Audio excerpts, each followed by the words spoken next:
తండ్రి అయిన దేవునుడియు కుమారుడైన యేసుక్రీస్తు నుండి కృపయు సమాధానములు మీకు కలుగునుగాక. ఆమేన్. దయచేసి కూర్చోనండి. తలలు ఉంచుకుని ప్రార్థన చేసుకుందాం. మా శ్రీదుర్గమా, మా విమోచకుడా, నా నోటి మాటలు మందరి హృదయ ధ్యానము మీ దృష్టికి అంగీకారముగా చేసుకుని నీ కుమారుడు మా ప్రభువు యేసుక్రీస్తును మాత్రమే మహిమపరిచి హెచ్చించుమని నీ వాక్యం ద్వారా మమ్మలను బలపరచమని యేసుక్రీస్తు పరిశుద్ధ నామమున స్తుతించి బహునింబగా వేడుకొంచున్నాం తండ్రి. ఆమేన్. క్రీస్తు యేసునందు మిక్కిలి ప్రియులారా, సజీవుడు పునరుద్ధానుడు మన ప్రభువు యేసుక్రీస్తు పరిశుద్ధ నామంలో మీ అందరికీ మన ప్రభు యొక్క ఆరోహణ శుభాకాంక్షలు నేను మీకు తెలియజేస్తూ ఉన్నాను. ఆరోహణ తరువాతి మొదటి ఆదివారంలోనికి మనం ప్రవేశించాం. యేసు ప్రభు యొక్క ఆరోహణం ఎసెన్షియల్. అనేక సంవత్సరాలుగా కేవలము ఆయన ఆరోహణం గురించే దేవుని సన్నిధిలో ఆయన ఆరోహణాన్ని జ్ఞాపకం చేసుకుంటూ ఆయనను ఘనపరుస్తూ ఉన్నాం. నేటి క్రైస్తవ సమాజములో యేసు ప్రభు యొక్క జన్మకున్నటువంటి ఇంపార్టెన్స్ ఆరోహణానికి లేదు. అది యేసు ప్రభు యొక్క జన్మ గురించి క్రిస్మస్ అని చెప్పండి, వేలాది కొలదిగా భక్తులు తరలి వస్తారు. లెంటి డేస్ అంటే కొంచెం పాటిస్తారు. రిజరక్షన్ అంటే కొంచెం ఇంపార్టెన్స్ తగ్గింది. అసలు ఆరోహణం అంటే నేటి లోకల్ చర్చెస్కి ఏమాత్రం కూడా ఆరోహణం ఏంటి అనేది కూడా వారికి గుర్తింపులో లేకుండా పోయింది. యేసు ప్రభు యొక్క జన్మ ఎంత ప్రాముఖ్యమో ఆయన యొక్క మరణము, ఆయన యొక్క పునరుద్ధానము, అదేవిధంగా ఆయన యొక్క ఆరోహణము కూడా అంతే ప్రాముఖ్యం. యేసు ప్రభు యొక్క జీవితంలో మనం ఏది కూడా తగ్గించకూడదు. ఒకటి ఎక్కువ ఒకటి తక్కువ చేసి కూడా మనం ఎన్నడూ కూడా మాట్లాడకూడదు. యేసు ప్రభు ఆయన మరణించాడు, తానే చెప్పాడు, నేను చనిపోతాను, 3వ దినమున తిరిగి లేచెదను.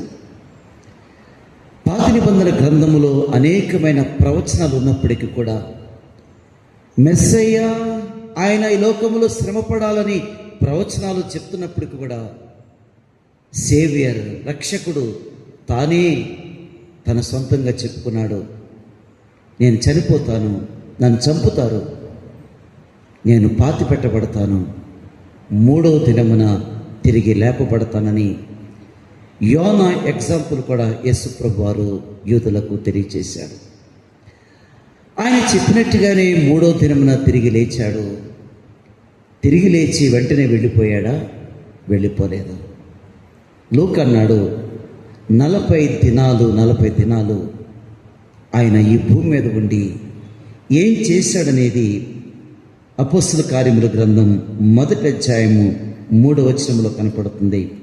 ఆయన శ్రమపడిన తరువాత 40 దినముల వరకు వారికి అగపడుచు దేవుని రాజ్య విషయమును గూర్చి బోధించుచు అనేకమైన ప్రమాణాలు చూపించి తన్ను తాను సజీవునిగా కనపరుచుకున్నాను. ఆయన 40 రోజులు దేవుని రాజ్య విషయమును గూర్చి బోధించాడు. యేసు ప్రభు ఎప్పుడు ఏది బోధించినప్పటికీ కూడా ఆయన యొక్క కింగ్డమ్, ఆయన రాజ్యం, దేవుని రాజ్యం గురించి యేసు ప్రభు వారు బోధించారు. కొండ మీద ఆయన రాజ్యం గురించి చెప్పారు. ఆయన 40 రోజులు దేవుని రాజ్యం రాబోతుంది, ఆ రాజ్యంలో మీరు ఎలా ఉండబోతున్నారు, ఆ రాజ్యం గురించి ఎక్కువగా 40 రోజులు యేసు ప్రభు వారు మాట్లాడారు. ఎందుకంటే ఆయన సువార్తకు ఎప్పుడైతే 30 సంవత్సరాల తర్వాత బాప్తిసం పొందిన తర్వాత ఆయన మొట్టమొదటి మాట, ఇదిగో దేవుని రాజ్యము సమీపించుచున్నది, మారు మనసు పొందండి, ఇదిగో దేవుని రాజ్యము సమీపించుచున్నది. ఎప్పుడు చూసినా ప్రభువైన యేసుక్రీస్తు దేవుని రాజ్యం త్వరలో ఆయన రాజ్యం రాబోతుంది, సిద్ధపడాలని ప్రభు తన నోటితో చెప్పారు. అలా అంత మాత్రమే కాదు, యేసు ప్రభువారు 3 సార్లు యోహాను సువార్తలో నా తండ్రి యొద్దకు నేను ఎక్కిపోవాలి, శరీరధారి ఉన్నప్పుడు నేను నా తండ్రి యొద్దకు నేను ఎక్కిపోవాలి. ఆయన శరీరధారిగా ఉన్నప్పుడే, శ్రమ పడక మునిపే ఆయన ఆరోహణము గురించి తానే అనేక మార్లు యోహాను సువార్తలో ఆయన యొక్క ఆరోహణం గురించి చెప్పాడు. నేను నా తండ్రి యొద్దకు వెళ్ళవలసి గడి వచ్చుచున్నది, నేను వెళతాను, మరలా వస్తాను, మరలా వచ్చి నేను మిమ్మల్ని తీసుకుని వెళతానని ఆయన యొక్క ఆరోహణం గురించి యేసు ప్రభువు వారు తెలియచేశారు. ఎంత అద్భుతం అండి! ఇలాగూ చెప్పినటువంటి వారు ప్రపంచంలో ఎవరున్నారు? ప్రభునటువంటి యేసుక్రీస్తు తప్ప. నిజమే, పాత నిబంధన గ్రంథములో ఆరోహణం గురించి మనకు బాగుగా తెలుసు. ఏలియా ఆరోహణము, అగ్ని రథాలు, అగ్ని గుర్రాలు తీసుకొచ్చి ఏలియాను ఆరోహణం అవటం మనకు తెలుసు. హానోకు యొక్క ఆరోహణం మనకు తెలుసు. దేవుడు అతన్ని తీసుకుని పోయాను కాబట్టి అతడు లేకపోయానని ఆరోహణం గురించి మనకు తెలుసు. మనం చదువుకున్న పాత నిబంధన గ్రంథములో ఆయన యొక్క ఆరోహణం గురించి మాట్లాడుకున్నాం. ఈ మహిమ గల రాజు ఎవడు? గుమ్మములారా తలపైకెత్తుకోండి, గుమ్మములారా మీరు లేవనెత్తండి, ఈ మహిమ గల రాజు ఎవరు అని చెప్పి ముందుగానే దావీదు చక్కగా రారాజు కొరకు, ఆయన యొక్క ఆరోహణం కొరకు, ఆయన మహిమ ప్రవేశం కొరకు అద్భుతమైనటువంటి మాటలు దావీదు ముందుగానే పలికాడు. 16వ కీర్తనలో ఆయన యొక్క ఆరోహణం గురించి ఉంటుంది. 69వ కీర్తనలో ఆయన యొక్క ఆరోహణం గురించి ఉంటుంది. పత్రికలలో ఆయన యొక్క ఆరోహణం గురించి ఉంటుంది. అనేకమైనటువంటి స్క్రిప్చర్స్ ఆయన యొక్క ఎసెన్షన్ కొరకు అనేకమైనటువంటి సత్యాలు మనకు తెలియచేయబడుతున్నాయి. నిజమే దేవుని బిడ్డలారా, నేటి క్రైస్తవ సమాజం ఆయన ఆరోహణము మర్చిపోయారు. ఎందుకంటే అన్నిటికీ మంచి పాటలు ఉన్నాయి, కానీ ఆరోహణం గురించి పెద్ద పాటలు లేవు ఆంధ్ర క్రైస్తవ కీర్తనలో తప్ప. ఈ ఆంధ్ర క్రైస్తవ కీర్తనలో నేను డైరెక్ట్ ఆరోహణం గురించి పాటలు చూస్తే అవి నాకు కూడా రావు, ఎందుకంటే మనం సరిగ్గా పాడం కాబట్టి. గమనించారా? మనం ఏ పాటలు పాడాలి? వచ్చేది రేపు పెంతెకొస్తు పండగ, అటు వచ్చే వారము త్రిత్వ పండగ. వాక్యంతో పాటు దానికి సంబంధించిన పాటలు, దానికి సంబంధించిన కీర్తనలు మనం పాడినప్పుడు ఏ విధంగా అయితే వాళ్ళు దేవుని యొక్క శక్తిని పొందుకున్నారో మనము కూడా ఆరోహణములో దేవుని శక్తిని పొందుకోవాలన్నా, పెంతెకొస్తు పండుగ రోజున దేవుని శక్తిని పొందుకోవాలన్నా, త్రిత్వ పండుగ రోజున దేవుని శక్తిని పొందుకోవాలన్నా, వీటన్నిటికీ మన జీవితంలో ఎంతో ముడిపడి ఉన్న సంగతి, వాస్తవాన్ని మనం గుర్తుపెట్టుకోవాలి. నిజమే, అందుకే మనకు మరుపు ఎక్కువ ఉంది కాబట్టి ఆనాటి పితరులు 4th సెంచరీ 5th సెంచరీలో అపోస్తల విశ్వాస ప్రమాణాన్ని తయారు చేస్తూ అక్కడ ఒక కాలం పెట్టారు. నికే విశ్వాస ప్రమాణం, అపోస్తల విశ్వాస ప్రమాణం. ఏమని పెట్టారు? ఆయన పరలోకమునకెక్కి ప్రతి ఆదివారము ఆయన యొక్క ఆరోహణ గురించి చదువుకుంటూనే ఉంటారు. ఈ భాగ్యం ఎంత గొప్పది ఆలోచించేశారా? ఆయన పరలోకమునకెక్కి, నికే విశ్వాస ప్రమాణంలో ఆయన పరలోకమునకెక్కి తండ్రి కుడి పార్శ్వమున కూర్చుండుటయు, తిరిగి మహిమతో ఆయన వచ్చుటయు అని నేను ఒప్పుకొనుచున్నానని ప్రతి ఆదివారము ఆయన యొక్క ఆరోహణము కొరకు, ఆయన రాక కొరకు అపోస్తల విశ్వాస ప్రమాణములో, నికేయ విశ్వాస ప్రమాణములో ప్రతిసారి కూడా మనం ఒప్పుకుంటా ఉన్నాం. లోకల్ చర్చికి వెళ్ళండి, బయట లోకల్ చర్చ్ చూడండి, మన దగ్గర జరుగుతున్నాయి, వాళ్ళకి తెలియదు అసలు ఆరోహణం అంటే. నాకు అవగాహన లేదు, ఆ పాటలే లేవు వాళ్ళ దగ్గర. వారికి అపోస్తల విశ్వాస ప్రమాణమే లేదు, నికేయ విశ్వాస ప్రమాణము లేనే లేదు. ఈ రోజున ఎంత గొప్ప భాగ్యము! ప్రతి ఆదివారము ఆరాధనలో ప్రభుని కీర్తిస్తూ, ఆరోహణ సమయంలో వాళ్ళ శిష్యులు ప్రభును ఆరాధించారు, మ్రొక్కారు, ఆయన్ని ఘనపరిచారు. ప్రతి ఆదివారం ఆయన యొక్క మరణము మాత్రమే కాదు, ఆయన మహిమను మాత్రమే కాదు, అనేకమైన పాటల ద్వారా, అనేకమైన కీర్తనల ద్వారా ప్రభుని ఘనపరచాలని దేవుని వాక్యం మనకు స్పష్టంగా తెలియచేయబడుతుంది. లూకా 2 గ్రంథాలు రాశాడు. మొట్టమొదటిగా లూకా సువార్త తానే రాశాడు. తర్వాత పరిశుద్ధాత్ముడు వచ్చిన తర్వాత అపోస్తుల కార్యముల గ్రంథం రాశాడు. 2 గ్రంథాలు రాశాడు. లూకా సువార్త ఒకటి, అపోస్తుల కార్యములు. లూకా సువార్తలో యేసు ప్రభు యొక్క ఆయన భూలోక పరిచర్య రాశాడు. అపోస్తుల కార్యములో పరిశుద్ధాత్ముడు జరిగించిన పరిచర్య గురించి రాశాడు. మత్తయి ఆరోహణ గురించి మాట్లాడలేదు. మత్తయి అంతా కూడా దేవుని యొక్క బోధలు, ఆయన బోధలు, యేసు ప్రభు యొక్క గ్రేట్ కమిషన్ గురించి రాశాడు. భయపడద్దు, యుగ సమాప్తి వరకు నేను మీతో ఉంటాను. శిష్యులారా, దేవుని యందు విశ్వాసం ఉంచే నా ప్రజలారా, నేను పరలోకములో ఉన్న తండ్రి కుడి పార్శ్వమున కూర్చున్నప్పటికీ కూడా, నేను పరలోకంలోకి వెళ్ళినప్పటికీ కూడా యుగ సమాప్తి వరకు నేను మీతో కూడా ఉందని ఒక గ్రేట్ కమిషన్, ఒక గ్రేట్ ప్రామిస్ ప్రభు మనకిచ్చి వెళ్ళారు. ఎంత గొప్ప ధైర్యం! ఈ రోజున దేవుని పిల్లలు దేనికి భయపడాల్సిన పని లేదండి. యుగ సమాప్తి వరకు నేను మీతో కూడా ఉందును. చాలామంది భయపడుతున్నారు. ఎందుకంటే కరువులు వస్తాయేమో, గ్యాస్ ప్రాబ్లం, తర్వాత పెట్రోల్ ప్రాబ్లం, ఎన్నెన్నో ప్రాబ్లం అంటున్నారు. ఒకటి గుర్తుపెట్టుకోండి, ప్రాబ్లం ఎక్కువైపోయింది అనుకోండి, ఇక మనకి భోజనం కూడా ఇబ్బంది అవుతుంది, ఇంకా చాలా నేల కూడా ఇబ్బంది అవుతుంది. భవిష్యత్తులో ఫుడ్ క్రైసిస్ ఉంటుందని చెప్పాను గతంలో. తర్వాత వాటర్ క్రైసిస్ ఉంటుందని చెప్పాను. ఎప్పుడైతే ఇది తీవ్రమవుతుందో వెంటనే పరలోకం నుంచి ప్రభు వచ్చి తన బిడ్డలను తీసుకుని వెళ్ళిపోతాడు. అది గుర్తుపెట్టుకోండి.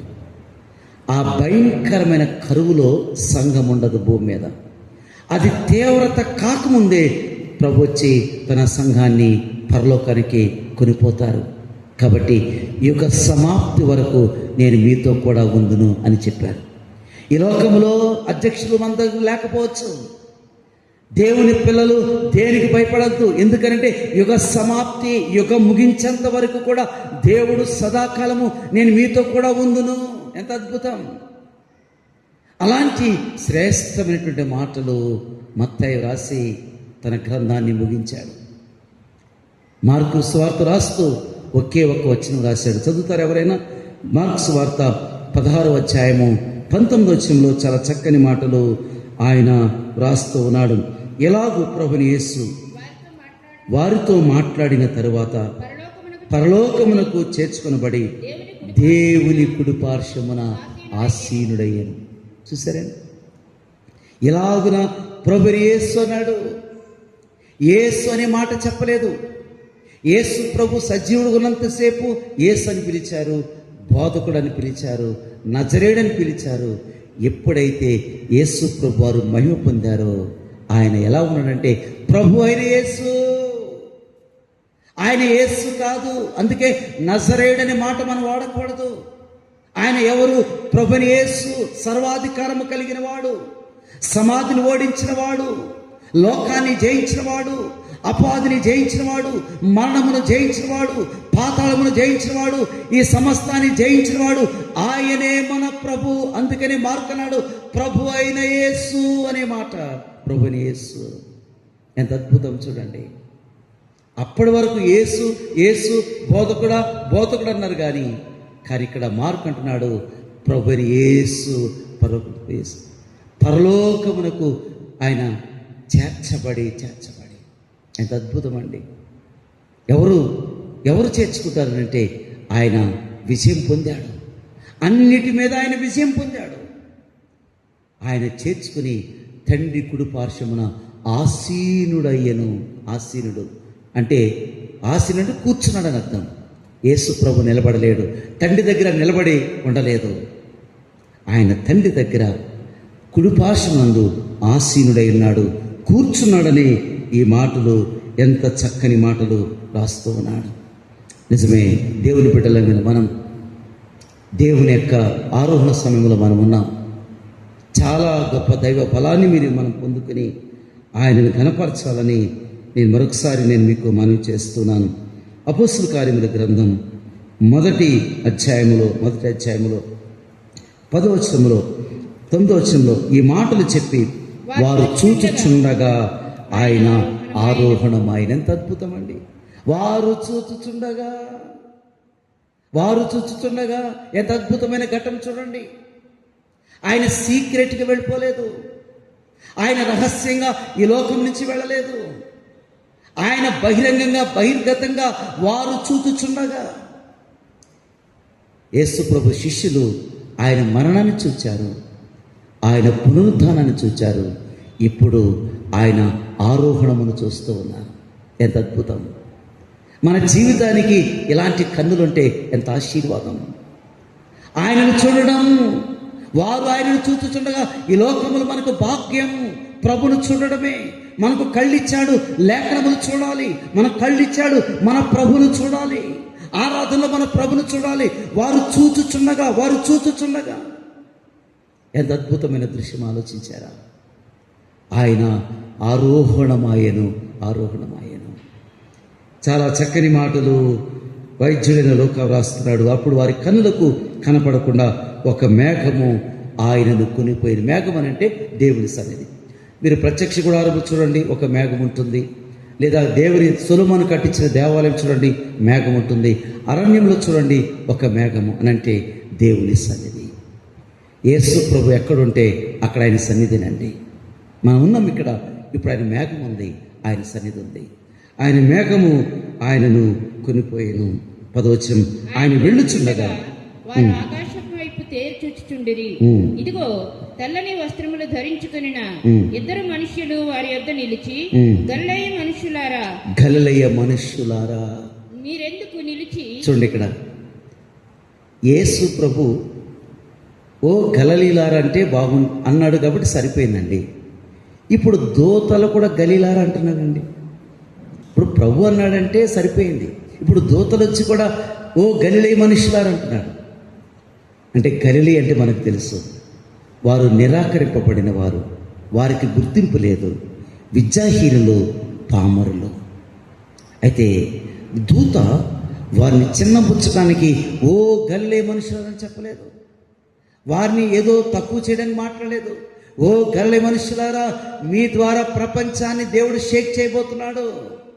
ఓ గలిలయ మనుషులారా, మీరు ఏదైతే గుర్తింపు లేదనుకుంటున్నారో, ఏదైతే మీరు విద్య లేదనుకుంటున్నారో, ఏదైతే పామరం అనుకుంటున్నారో, మీ ద్వారా ప్రపంచాన్ని సువార్త ద్వారా ప్రభువు యేసుక్రీస్తు కదిలించబోతున్నాడని ఒక అద్భుతమైనటువంటి మాటలు దూతలు చెప్తున్నాయి. ఓ గలిలయ మనుషులారా. నిజమే కదా, ఈ గలిలయ మనుషులే కదండి ప్రపంచాన్ని షేక్ చేసేశారు. ఈ పామరులు, విద్య లేని వారు, నిరాకరింపబడిన వారు, సమాజానికి తక్కువ చూపు కలిగిన వారి ద్వారా ఎంత అద్భుతాలు, ఎన్ని వండర్స్, ఎన్ని మిరాకిల్స్ ప్రభువు యేసుక్రీస్తు వారు జరిగించారో మనకు కనపడుతుంది. అయితే ఉదయకాల సమయంలో 7 కాంటెస్ట్ 7 కంపారిజన్స్ అనే ఒక 7 అంశాలు నేను మీ ఎదుటకు తీసుకుని రావాలని ఆశిస్తూ ఉన్నాను. ఎందుకంటే ప్రతి ఆరోహణ టైంలో ఒక అవగాహన నేను మీకు ఇస్తానే ఉన్నాను, ఒక అద్భుతమైనటువంటి అవగాహన మీకు ఇస్తా ఉన్నాను. 7 కాంటెస్ట్ 7 కంపారిజన్స్ చూద్దాం. లూకా రాసిన సువార్త 24వ అధ్యాయంలో ఈ మాటలు మనం చదువుకున్నాం. ఇందులో కొన్ని మాటలు చెప్పుకొని ఒక 7 మాటలు ఆలోచించి మనం ముగించుకుందాం. చూద్దాం. మొట్టమొదటిగా ప్లేసెస్. 1 బెత్లెహేము, 2వది బేతనీ. యేసు ప్రభువారు ఆయన పరలోకం నుంచి నేరుగా బెత్లెహేమునకు వచ్చాడు, బెత్లెహేములో జన్మించాడు. కానీ తిరిగి వెళ్ళేటప్పుడు తాను ఎక్కడైతే పుట్టానో, ఎక్కడైతే జన్మించానో అక్కడి నుంచి వెళ్ళాలని ప్రభు కోరుకోవటం లేదు. ప్రభు ఎక్కడి నుంచి కోరుకున్నాడంటే బేతనియా నుంచి నేను తండ్రి వద్దకు వెళ్ళాలని ఆశిస్తూ ఉన్నాడు. ఎందుకు బేతనీ? బేతనీ ఆయనకి ఇష్టం. బేతనియా అనంటే అందులో ఎలా ఉంటారంటే పేదల గృహం అని అర్థం. బెత్లెహేము అంటే రొట్టెల గృహం. ఆయన రొట్టెల గృహము నుంచి కాదు, ఆయన బేతనియా నుండి పేదల గృహం నుంచి ఆయన తండ్రి వద్దకు వెళతా ఉన్నాడు. ఎంత అద్భుతం చూడండి, ఎంతగా తన బిడ్డలను ప్రేమిస్తున్నాడో ఒకసారి ఆలోచించేయండి. బెత్లెహేము అంటే జీవాహారం, రొట్టెలీళ్ళు, ప్రపంచానికి సరిపోయే జీవాహారము మన ప్రభునటువంటి యేసుక్రీస్తు. ఆయన ఆరంభ స్థలం బెత్లెహేము, ఆయన తిరిగి వెళ్ళే పరలోకానికి వెళ్ళే స్థలము బేతనీ అని గుర్తుపెట్టుకోవాలి. ఒకటి బెత్లెహేం, రెండవది బేతనీ. 50వ వచనంలో ఆయన బేతనీ వరకు వారిని తీసుకొని పోయి, మన దేవుడు ఎంత మంచి కాపరి కదా, గొర్రెల కొరకు ప్రాణం పెట్టిన కాపరి. ఆయన మంచి కాపరిగా తన గొర్రెలను ముందుండి నడిపిస్తున్నాడు. బేతనీ వరకు వారిని తీసుకుని పోయి, ఆయన తన ప్రజలను ఎక్కడికి నడిపించాలో మన ప్రభుకు తెలుసు. ఆయన బేతనీ వరకు వారిని తీసుకుని పోయి, బేతనియ అక్కడ మార్తా లాజరు మరియలు ఉన్నటువంటి స్థలం, యేసు ప్రభుకు అక్కడ విందు చేసిన స్థలం, లాజరు చనిపోయిన స్థలం, ప్రభు ప్రేమించిన స్థలం. అక్కడ ప్రభుని ప్రేమించేవారు, ప్రభుని చేర్చుకునేవారు ఆ స్థలంలో ఉన్నారు. వారి మధ్యలో నుంచి తండ్రి వద్దకు ఆయన బయలు వెళ్ళడానికి ఇష్టపడుతున్నాడండి. యెరూషలేము నుంచి కాదు, మరొక వైపు నుంచి కాదు. ఆయన తన ప్రియుల మధ్య, తను ప్రేమించే వారి మధ్య, తను వెంబడించే వారి మధ్య నుండి ఆయన ఆరోహణం అనేది ఎంత శ్రేష్టమైన సంగతిను ఆలోచించేయండి. నిజమే. ఇక్కడ 50వ వచనం చూద్దాం. లూకా సువార్త 24వ అధ్యాయం 50వ వచనం నేను చదువుతున్నాను. ఆయన బేతనీ వరకు వారిని తీసుకుని పోయి చేతులెత్తి వారిని ఆశీర్వదించెను.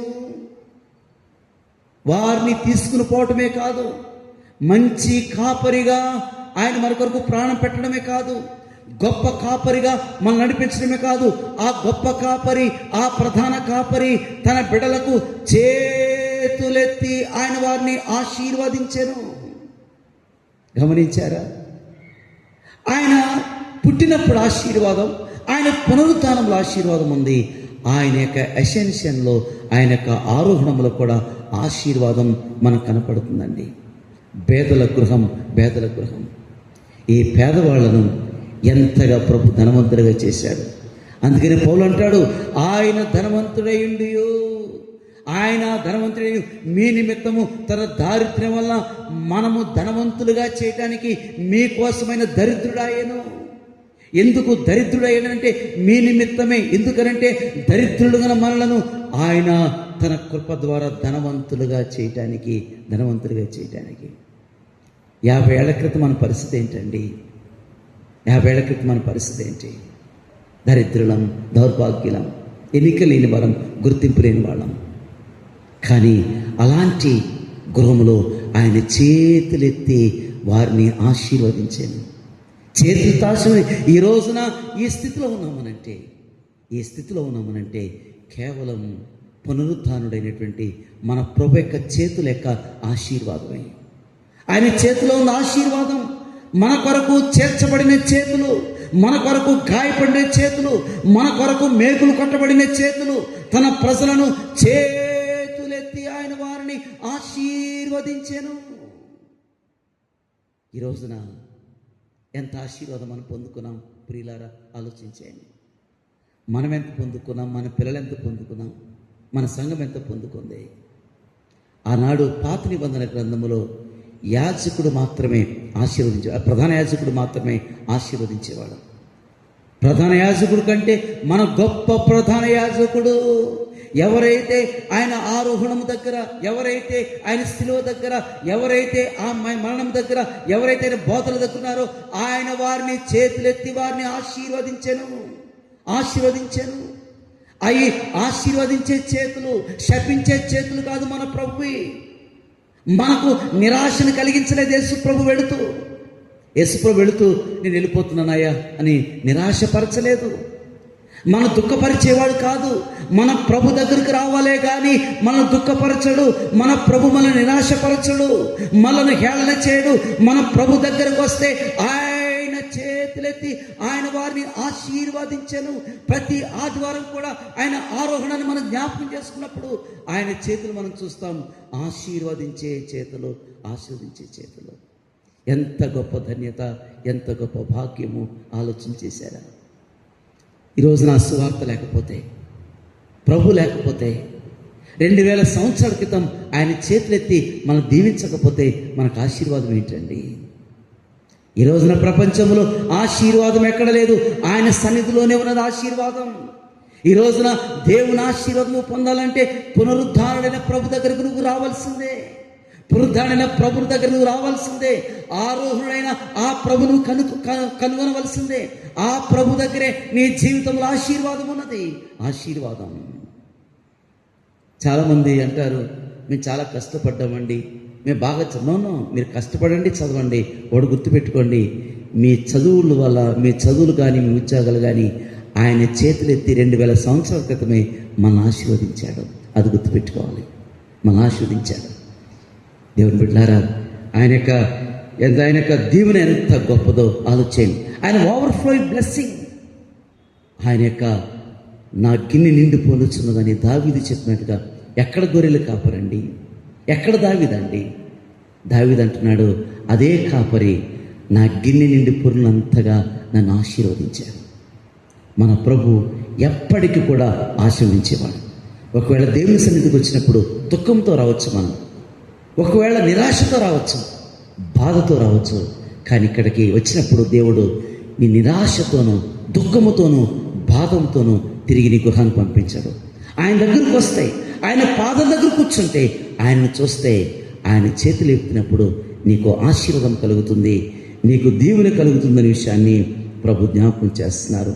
దేవుని బిడ్డారా, మొట్టమొదటి ప్లేసెస్ బెత్లెహేమ్ అండ్ బేత్నీ. రెండవది పొజిషన్స్. ఏంటి ఆయన పొజిషన్? ఒకటి లోయెస్ట్ పొజిషన్, రెండవది హైయెస్ట్ పొజిషన్. నిజంగా ఆయన శ్రీమంతుడు, ధనవంతుడైన దేవుడు, భాగ్యవంతుడు. బంగారము నాదే, వెండి నాదే, సమస్తమంతా కూడా ఆయనదే. కానీ ఎంతగా తను తాను తగ్గించుకున్నాడు కదా. Emptied himself. ఆయన తను తాను రిక్తునిగా చేసుకున్నాడు. ఎంత తగ్గింపు జీవితం యేసు ప్రభుది. ఆయన సిలువకు వెళ్ళేంత వరకు కూడా యేసు ప్రభుకి తగ్గింపు జీవితం, అడుగడుగున తగ్గింపు జీవితం. యేసు ప్రభు జీవితంలో ఎక్కడ చూసినా తగ్గింపు జీవితం. అందుకే పౌలన్నాడు, ఆయన తను తాను రిక్తునిగా చేసుకున్నాడు. సిలువ మరణం పొందినంతగా ఆయన తగ్గించుకున్నాడు. కాబట్టి తండ్రి ఆయనను అధికముగా హెచ్చించెను. Highest place. ఆయన లోయెస్ట్, మొట్టమొదటిగా. రెండవది ఆయన హైయెస్ట్. ఆయన ఒలివ కొండ మీద నుంచి పరలోకానికి ఆరోహణమయ్యాడు. దేవుని బిడ్డలారా, మన జీవితంలో కూడా యేసు ప్రభు వలె ఎంత తగ్గించుకుంటామో అంత హెచ్చింపు ప్రభు మనకిస్తారు. ఒక హెచ్చింపులోకి రావాలంటే తగ్గింపు జీవితం అనేది చాలా ముఖ్యమైనది. యాకోబు పత్రికలో ఈ మాటలు రాస్తాడు. యాకోబు రాసిన పత్రిక 4వ అధ్యాయము 10వ వచనం, ప్రభు దృష్టికి మిమ్మల్ని మీరు తగ్గించుకునండి, అప్పుడు ఆయన మిమ్మల్ని హెచ్చించును. ఎంత అద్భుతం! ప్రభు దృష్టికి మిమ్మల్ని మీరు తగ్గించుకోనండి. ప్రభు దృష్టికి మీరు తగ్గించుకోండి. ఒకరి దృష్టికి మీరు తగ్గింపు కాదు, నా ప్రభు దృష్టికి నా ప్రభు తగ్గింపు. నా ప్రభు ధీరుడు, నా ప్రభు ఎంతో సాత్వికుడు, ఎంతో తగ్గింపు కలిగిన వాడని. ఏ కుటుంబం అయితే తగ్గింపు కలిగి ఉంటారో, ఏ సంఘం అయితే తగ్గింపు కలిగి ఉంటారో, ఆ సంఘాన్ని హైయెస్ట్లో తీసుకెళ్తాడు.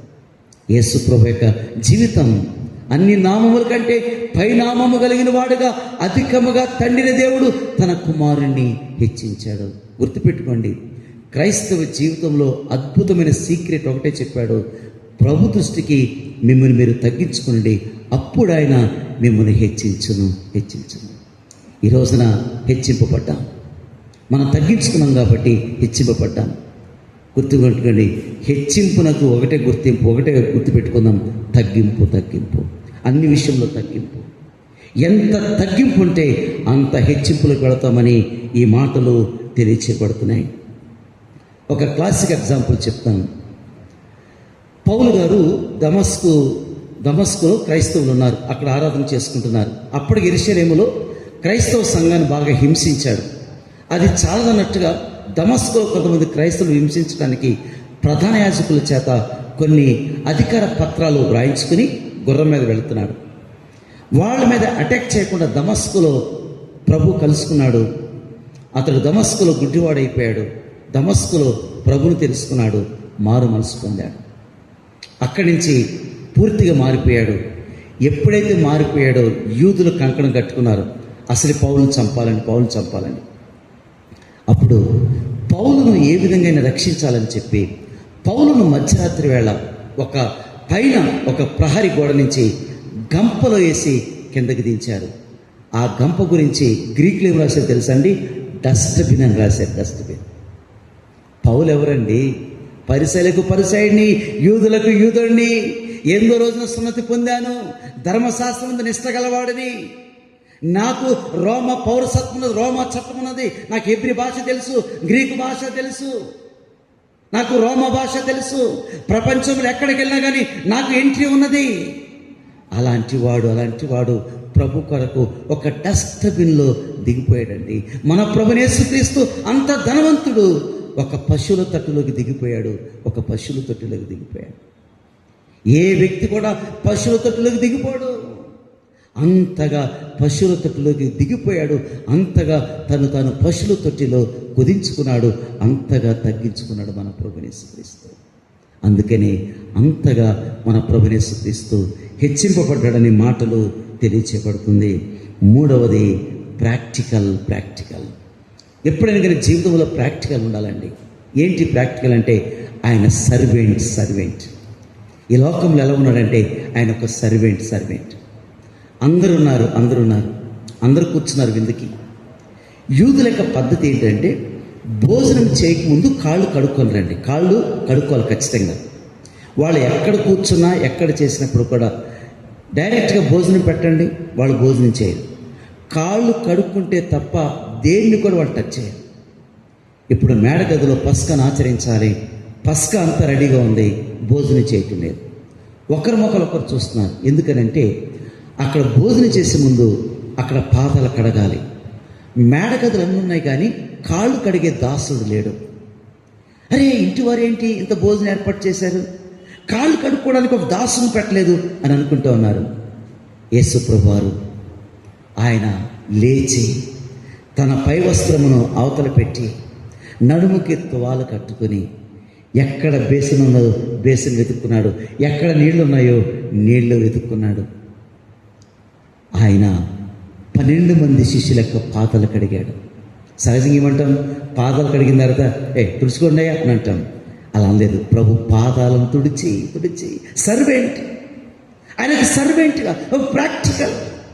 నేను సర్వెంట్ అంటే కాదండి, నేను ఒక మంచి సేవకుని నేను చెప్పుకుంటే కాదండి. ఒక సర్వెంట్కి ఉండవలసిన లక్షణాలు. ఆ సర్వెంట్ ప్రాక్టికల్గా ఆ సర్వెంట్ సావరీన్ అయ్యాడు. గమనించారండి? ఆ సర్వెంటే సావరీన్ అయ్యాడు. ఆ సర్వెంటే సేవియర్ అయ్యాడు. దేవుని బిడ్డలారా, ఎప్పుడు కూడా సంఘంలో మనం ఎలా ఉండాలంటే ఒక సర్వెంట్గా ఉండాలి. ఎన్నడూ కూడా సావరీన్గా ఉండాలనే ప్రయత్నం చేయొద్దు, అది మంచిది కాదు. ఎప్పుడు కూడా నేను సావరీన్గా ఉండాలి, నేను కింగ్గా ఉండాలి, నేను సేవియర్ ఉండాలని ప్రయత్నం చేయకూడదు. ఎప్పుడు కూడా క్రైస్తవ జీవితంలో ఒక సర్వెంట్. నేను మీ మధ్య పరిచారకుని వలె ఉన్నానని యేసు ప్రభు చెప్పాడు. మీ మధ్య పరిచారకుని వలె. పరలోకము ఆయనకు పరిచర్య చేస్తుందండి, దూతలు ఆయనకు పరిచర్య చేస్తున్నారు. కానీ భూలోకములో ఒక సాటి మనుషునికి ఆయన పరిచర్య ఎంత గొప్పదో కదా. మనం అనుకుంటాం వాడికి ఎందుకు పరిచర్య చేయాలండి, వీళ్ళకి ఎందుకు చేయాలండి, వాడికి కాళ్ళు లేవా, వీళ్ళకి కాళ్ళు లేవా అని అంటాం. కానీ ప్రభు తోటి మానవునికి ఎంత సర్వెంట్గా ఆయన పరిచర్య చేస్తున్నాడు. ఎంత అద్భుతం చూడండి. అందుకనే ఆయన ఆరోహణమవుతూ ఆయన సర్వెంట్గా ఆరోహణం కాలేదు, ఆయన ఒక సావరీన్గా, ఒక సేవియర్గా, ఆయన మహిమపరచబడినటువంటి గొప్పవాడిగా ఆయన ఆరోహణమయ్యాడనే విషయాన్ని జ్ఞాపకం చేస్తున్నాడు. తర్వాత 4వది ప్రూఫ్స్. ఏమైనా సాక్ష్యాలు ఉన్నాయనంటే 2 సాక్ష్యాలు. ఆయన పుట్టినప్పుడు దేవదూతలు సాక్ష్యం ఇచ్చాయి. ఆయన పరలోకానికి వెళుతున్నప్పుడు, ఆరోహణమవుతున్నప్పుడు దేవదూతలు సాక్ష్యం ఇచ్చారు. ఎప్పుడు కూడా విట్నెసెస్ చాలా ప్రాముఖ్యమండి.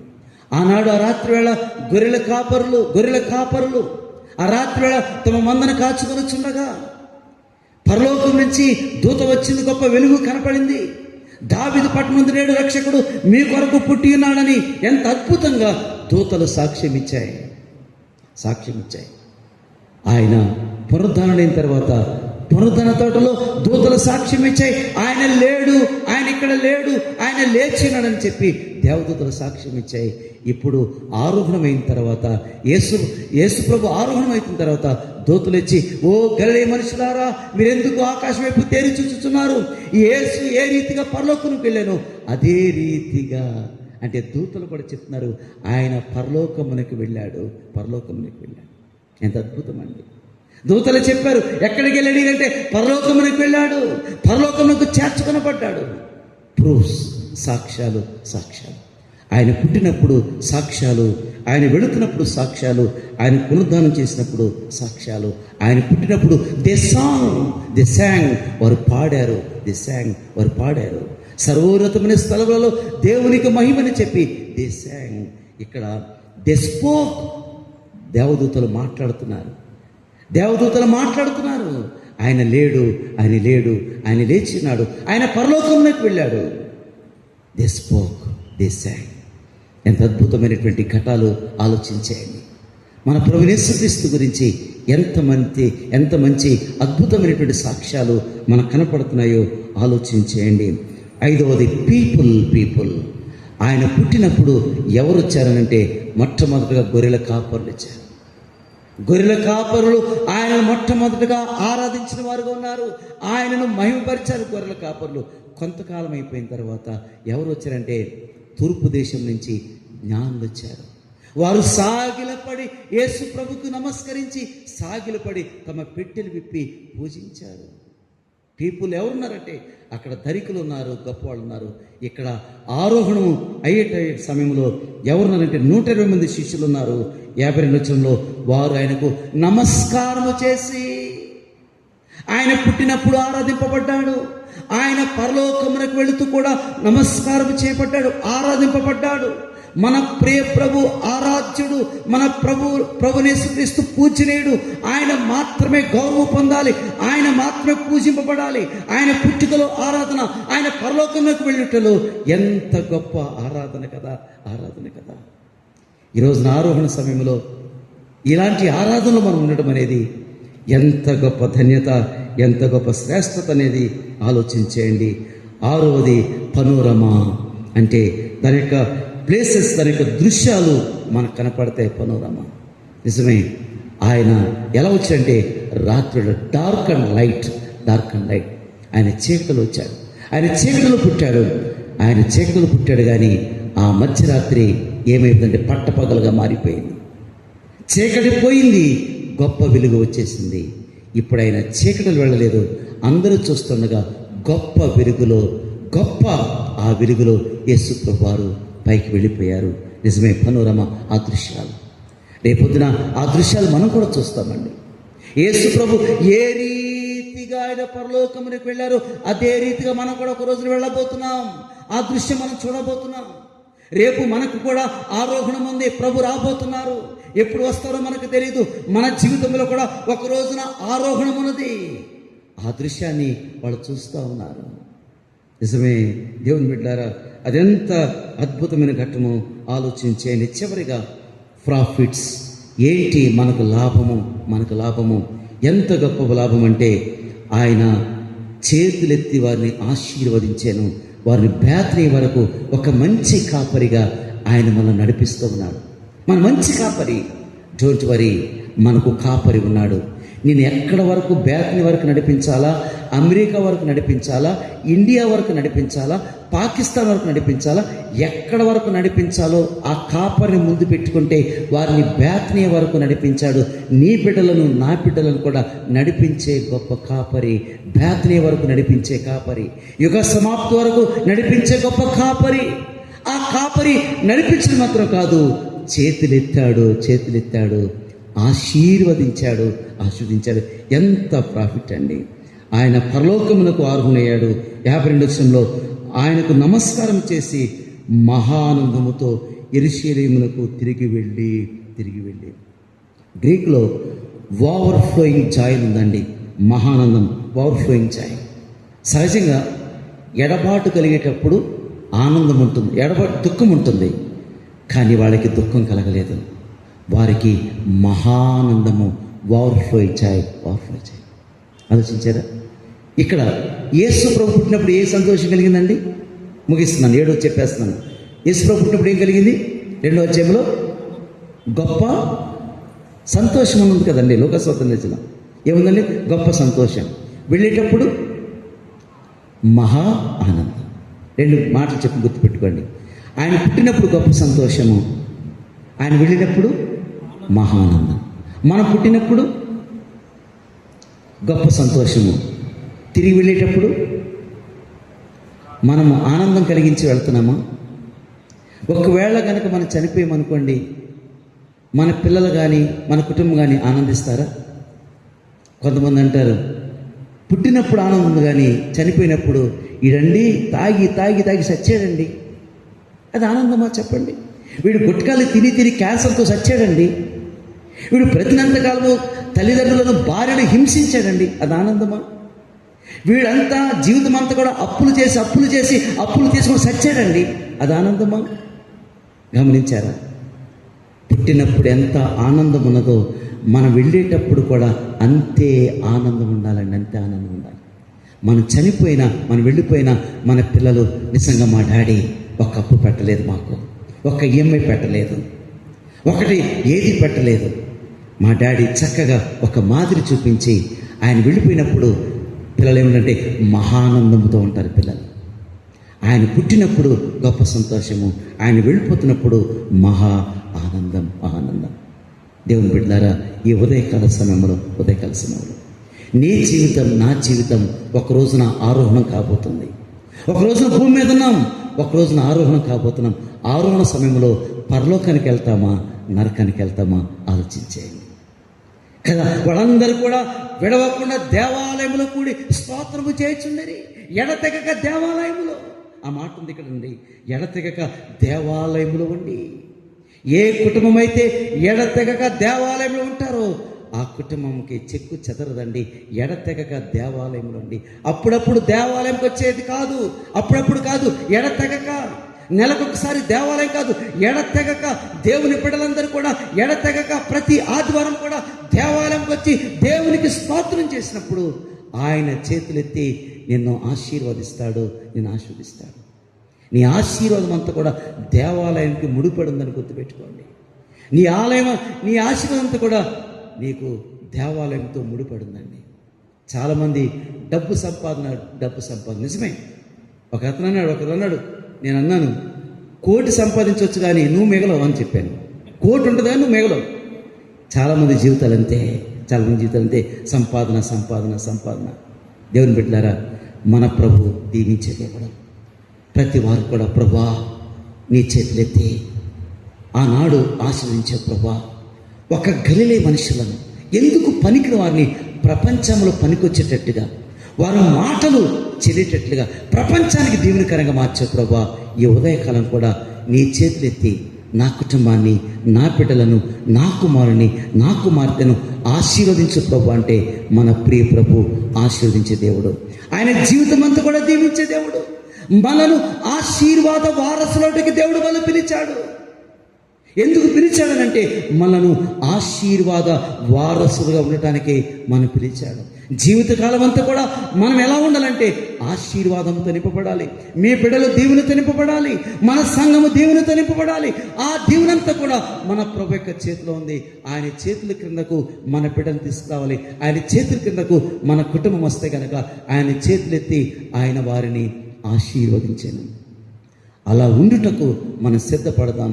దేవాలయంలో ఎడతెగక కూర్చుని ఏ విధంగా స్తోత్రం చెప్పామో అలాగూ మన జీవితంలో దేవాలయం విడిచిపెట్టకుండా స్తోత్రం చేస్తూ ముందుకు సాగుదాం. అలా ఉండుటకు పరిశుద్ధాత్మ దేవుడు మనల్ని సిద్ధపరిచి సహాయము చేయనుగాక. సమస్త జ్ఞానములకు మించిన మన తండ్రిని సమాధానం యేసుక్రీస్తు వల్ల మీ హృదయములకు, మీ తలంపులకు కావలి ఉండునుగాక.